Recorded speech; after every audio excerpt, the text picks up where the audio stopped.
Hello everyone and welcome to another training video. So last time we flew from Kitty Hawk Aerodrome to Wonderboom using VOR navigation. So we are going to do the same flight, except that this time we will be cruising at 9,000 feet cruise altitude, and also we will be doing an actual VOR-DME approach. In the previous flight we just used the Wonderboom VOR to get close to the airport, and we did calculate at which point we need to descend. But this time we are going to be doing an actual VOR-DME approach using a chart, and that's the chart we're going to use. So in order to make things simple enough for everybody to understand, even beginners, I'm not going to go into too much complicated details. So this is a non-precision approach. You have the airport and the type of approach. This is VOR runway 29. A non-precision approach it means that you have guidance only for the lateral, the horizontal, not the vertical. This part here you have to manage by yourself, and we will be using the autopilot for that. So what we will be doing, it's the same flight like we did last in the previous episode.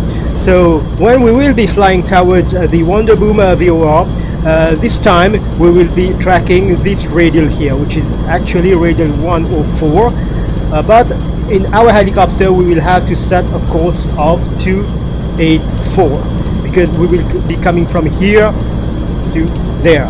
Okay, so our course will be 284. That's the first difference. And then this is the part we will be spending more time with. Okay, this part. So we will be coming from here, and remember we will be at 9,000 feet. This is why I chose 9,000 feet, because when you reach this point, which is at a distance of 9.8 nautical miles from the VOR station, which is here, you have to be already at 7,000 feet. Now I will skip this part in order not to make things, like I said, too complicated, because anyway we will be coming from this direction, so we can already descend to 7,000 feet prior to reaching the 9.8 nautical mile point. So since we will be cruising at 9,000 feet, and by the way, this part of the explanation you might need to watch it several times in case you don't understand, and maybe even ask questions in the comment section if you need further clarification. We will be at 9,000 feet, and we need to reach this point here at 7,000 feet. Okay, and on our DME we have to read 9.8 nautical miles or more.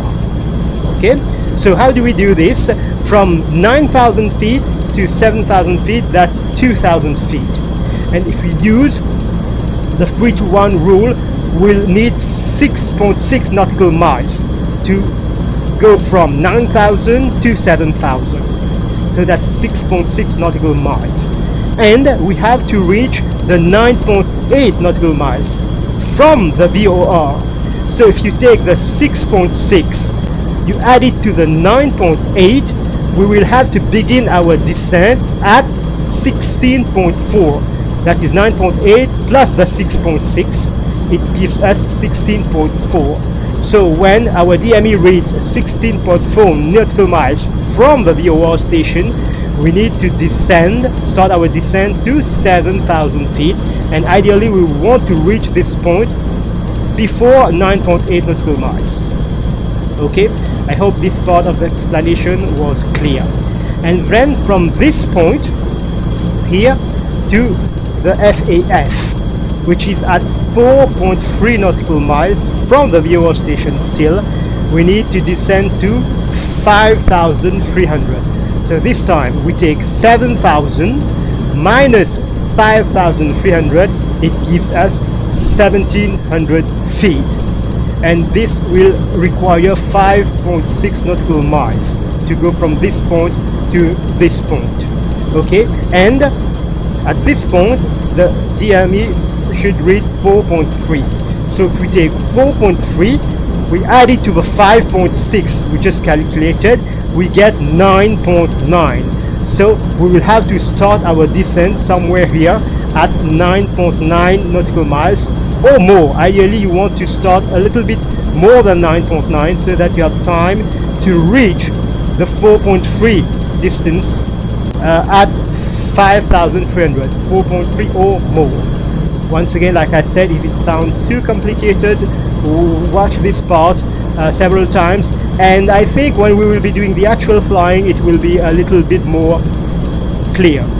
And then from the FAF to this point here, minimum approach, which is at 1.6 nautical miles from the VOR, we have to descend to 4,660. Okay, and this 4.3 to 1.6, from 5,300 to 4,660, it will give us 640 feet, which will require 2.1 nautical miles. So you add 2.1 to 1.6. On our DME, we should be reading 3.7 to start our descent to this point. And actually, anywhere around here, we should be able to see the airport already because it's clear weather. I chose clear weather so that we can see what's going on outside, but I will be concentrating mainly on the instrument here, and maybe somewhere there I will then switch back to the normal view, and we will have the runway inside, and we will proceed to overfly the runway and land on the helipad as we did last time. So once again, I repeat, if this part of the explanation was not clear enough, watch it several times, and when we do the actual flight, it should be clear.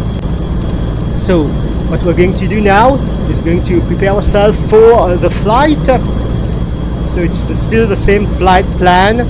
We're still going to fly to Zonderwater first and then to Wonderboom. So first we set our altimeter,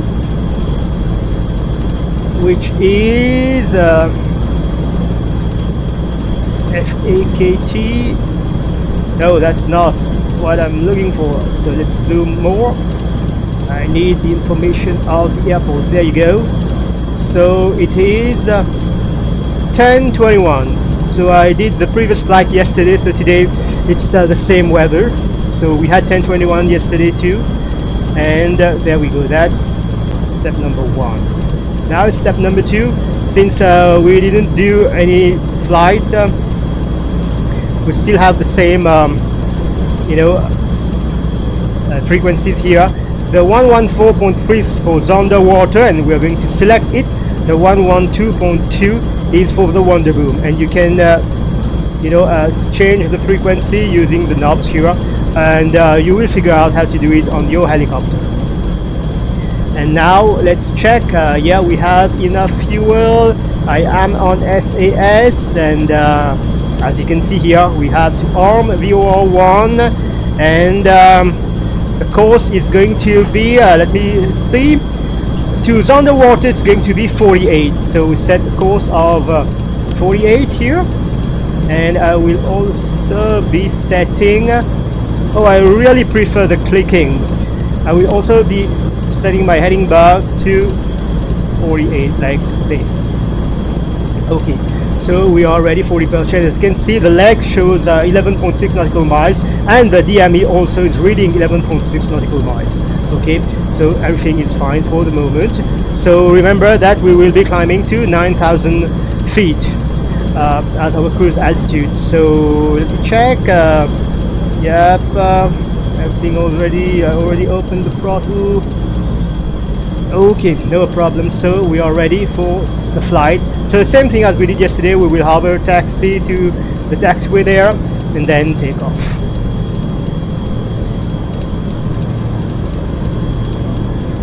Yeah, everything working.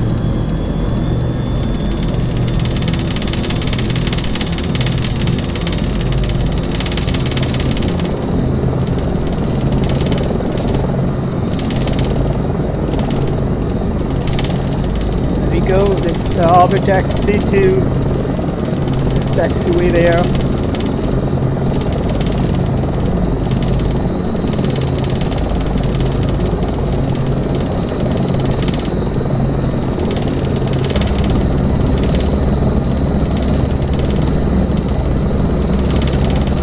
Okay, power check. Okay, needles, engines, the green, and everything fine.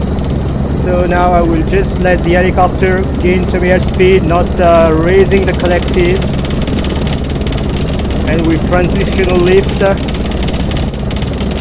helicopter, once picking up airspeed, should gain altitude, and like it's doing here. And I'm hand flying the helicopter.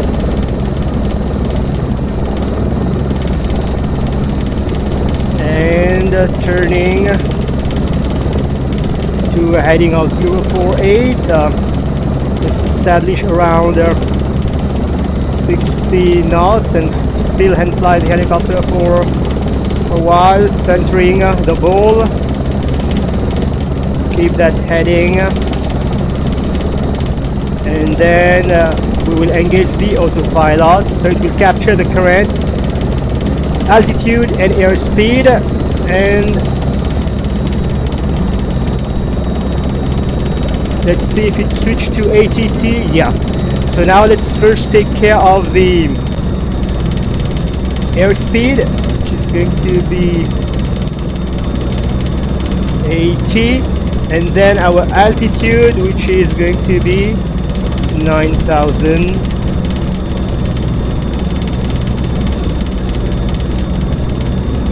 Oh man, give us click. And we're going to climb at 800 feet per minute. So I will leave this view, like I said, because even if it's clear whether this is instrument flying, I will then exit from that view once we are close to the airport, as per the chart, as already explained previously. So there we are at 9.9 nautical miles from the underwater VOR, climbing to 9,000 feet at 800 feet per minute. That's the first leg of the flight.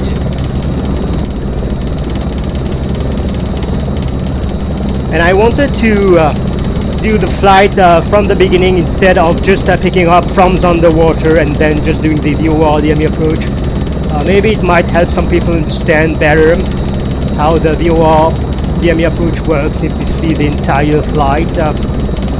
So if you want, you can skip ahead. I'm not sure I'm gonna put timestamp because I'm recording the entire flight, so I would appreciate people watching, you know, the entire flight, because I might have important things to say at any point. So yep, keep an eye on your instrument, fuel okay. Yeah, in the green. Auto once get in the green. Yeah.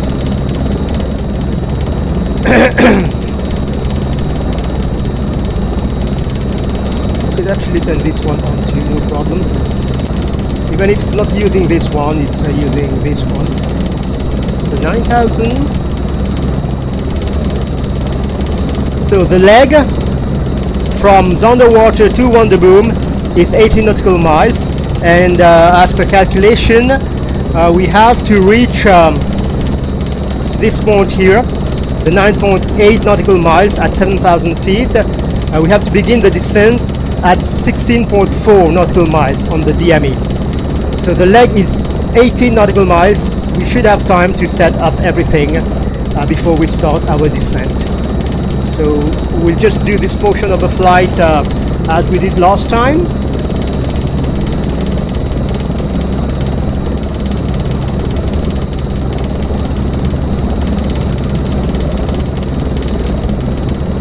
And remember, it's a non-precision approach. It will only glide us towards the airport, the horizontal path, but for the vertical part, which is this indicator here, we won't have it. That's a non-precision approach. When do we have a precision approach is, for example, when we use ILS. So you have guidance for both the horizontal and vertical component of the flight, which is something that we will be doing after.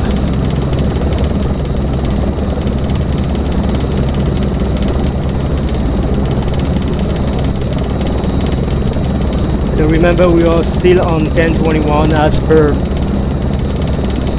the weather report at Kitty Hawk, and once we turn towards Wonderboom Airport, we will then see what's the reading for our Wonderboom is and put it here. Like I said, it's very important for instrument flying. It's also important if you're not using instrument, but for instrument flying, it's especially when you're going to be doing those precision approach, you need to set up your altimeter properly. So 800 feet to go, and we're at 4.6 nautical miles from our first VOR, it's underwater. And once we reach 9,000, we will then increase our airspeed to 120. And we won't be spending much time at 120 knots anyway, because like I said, we will have to begin our descent to 7,000 feet as per the chart here. There we go, almost 9,000 feet. With actually I might increase this speed slightly, because you know, when doing tutorials you have to pop up things that you usually don't pop up, point out things that you usually don't point out when you are just doing the flight.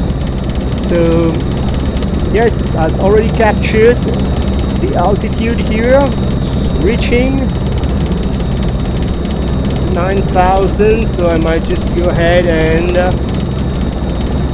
increase the airspeed to 120.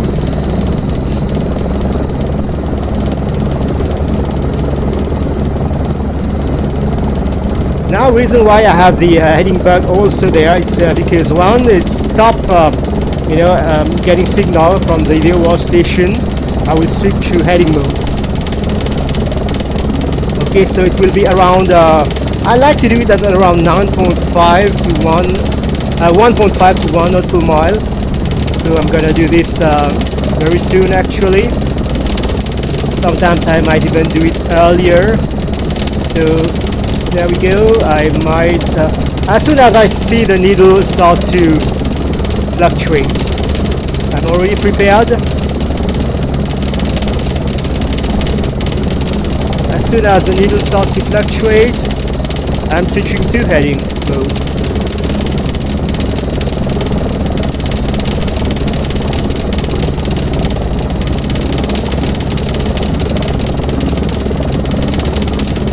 It's going to happen very soon.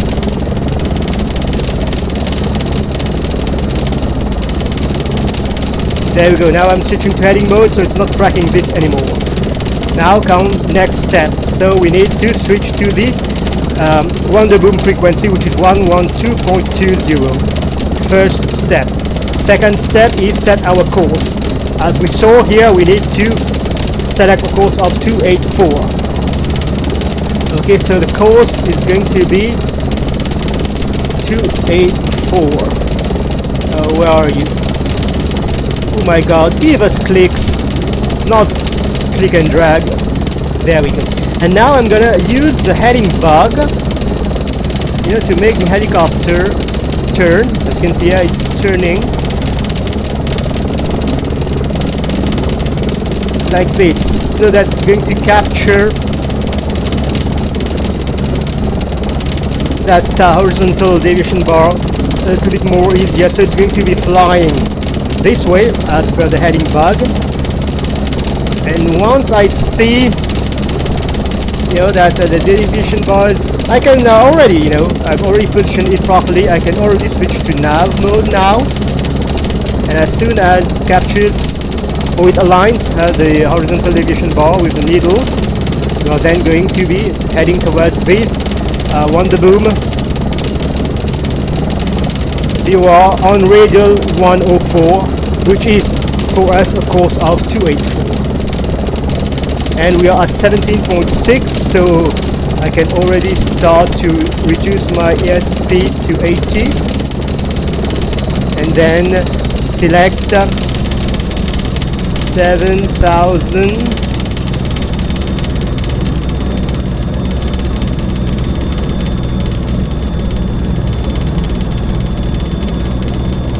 and start my descent just in time. I will choose. Okay, so 16.4 exactly. What a timing. I would have preferred a little bit earlier, but anyway. Then we let me zoom out just a little bit and reposition my... Oh, are we really in VFR condition now? In IFR condition? Oh, it was not planned, but anyway. What a coincidence, I don't have to set up... but I would have preferred clear weather just to show you what's going on outside, but no problem. Unscripted and yeah. So it's really instrument flying this time. But remember, it's non-precision approach. So here we are heading towards our Wonderboom VOR, and we are indeed descending. Okay, here 500 feet per minute. Maybe we can increase the descent rate, maybe like this, just to be on the safe side. What we are aiming for, like I said, we want to reach the 7,000 altitude before the DME reads 1.8 nautical miles. So currently it's reading 14.6 nautical miles. Oh, it was just clouds. 14.4 nautical miles. Before it reaches 9.8, we will want to be already at 7,000 feet. Let me adjust maybe like this. Yeah, here is perfect. Well, we're gonna maintain this, and then from 7,000 feet, next will be 5,300 feet. Next step, here, 5,300 feet. But let us reach the 7,000 feet altitude first. Actually, I have a paper chart, that's why I'm referring to it. This one I'm using just for you to see what I'm doing. This is the point we are aiming to reach right now. So 900 feet to descend, and yeah, we can even descend at 5, because we will be at 9.8, no problem. Okay, we are reaching this point, and to descend to this point, we have to begin our descent at 9.9. Okay, nautical miles. So actually, yeah, 9.9 nautical miles on the DME here. There we go. 600 feet to go. We have time.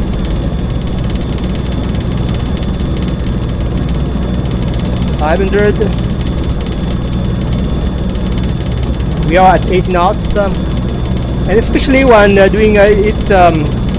Even if when I'm not doing training videos, I like to kind of descend at a reasonable speed, so that I have more control over what I'm doing here. If I need to make corrections, like adjust things. There we go, almost at 7,000, and as you can see, we will be there before 9.8 nautical miles, which is going to be good. And then we will prepare ourselves.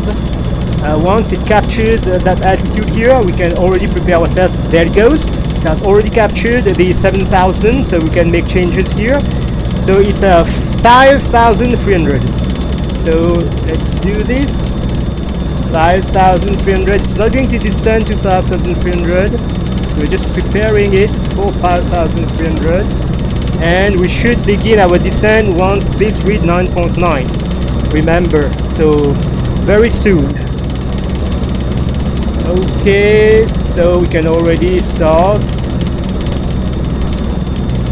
Okay, 9.9, we are descending. Okay, to 5.3 at 500 feet per minute. Just to be on the safe side, let's put it to 600 feet per minute. So we are descending to this point, and we have to reach this point, that is the FAF, at 5,300 feet before we reach 4.3 nautical miles on the DME, from where we will descend to the I believe it's the minimum approach, which is at 1.6. We should be seeing the airport way sooner. Actually, I think we might already see the airport, but I will keep this view, you know, until we are about on this leg here. then we'll switch to external view and have a look outside, and the airport will be pretty close, sure.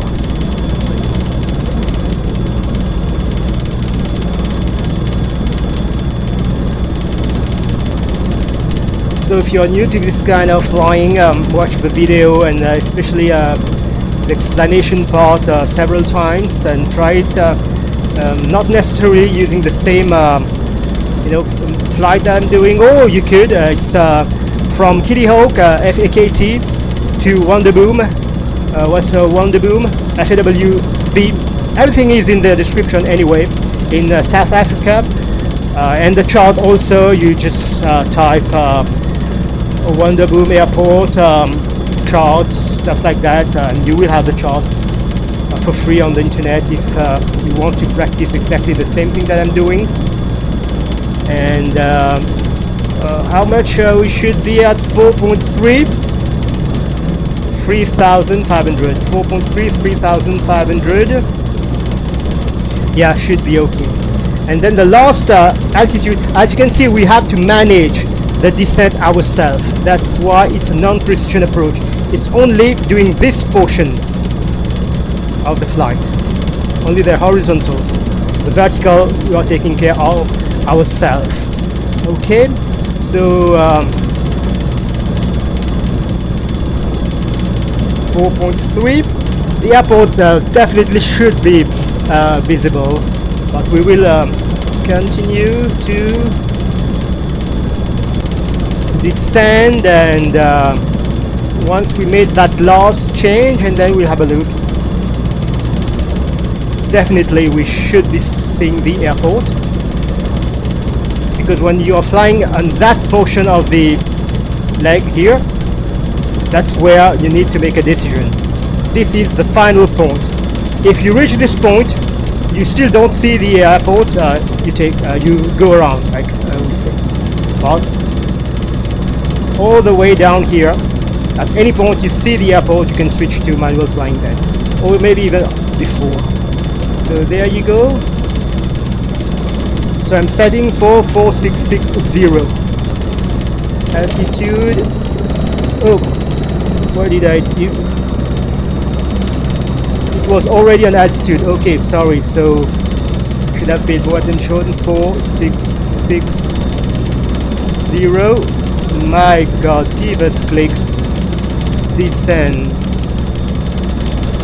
And like I said, at this point we should already be seeing the airport, and there it is. But we will continue a little bit more, up to 1.6 nautical miles, but I won't do it up to 1.6 nautical miles. As you can see here, you can already see the airport, so we adjust everything for the actual landing. As you can see, it's a little bit different from what we did in the previous flight. It's the same departure, same arrival, except that this time we did an actual approach. So disconnecting,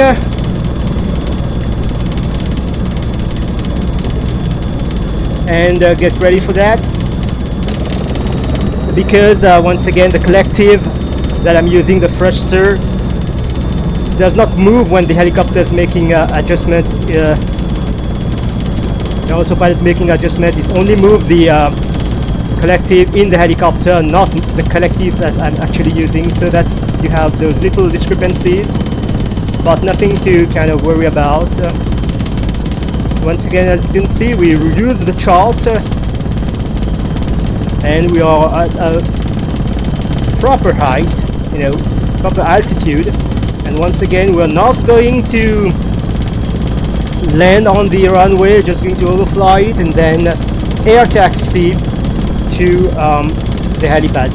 Now sometimes I might use the wrong words, or my sentences might be not proper grammar. It's because English is not my first language, but I believe that overall most of you understand what I say.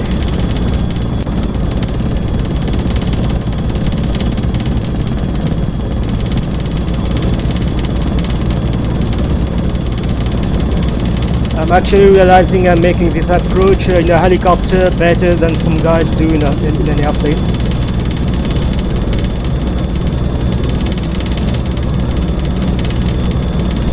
Okay, like I said, I'm just gonna overfly the runway, and if it was an airplane, it would have been a perfect landing. That's the touchdown point here, just going over it, but we are not an airplane. We are going to harbor air taxi, sorry, to the helipad.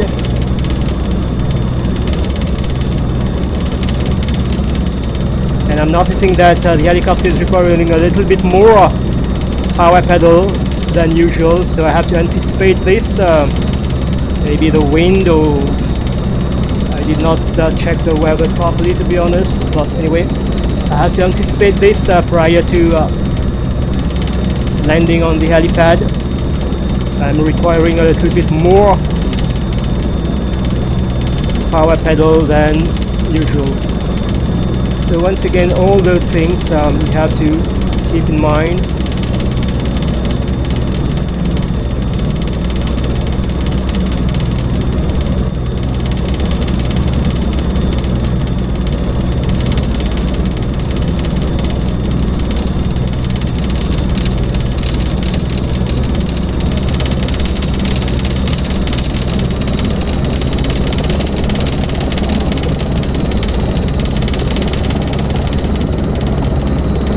Yeah, like I said, I'm requiring much more pedal, but I already felt it, so if I didn't tell you, maybe you wouldn't have noticed. There we go, come to a harbor, and just put the helicopter slowly and nicely down.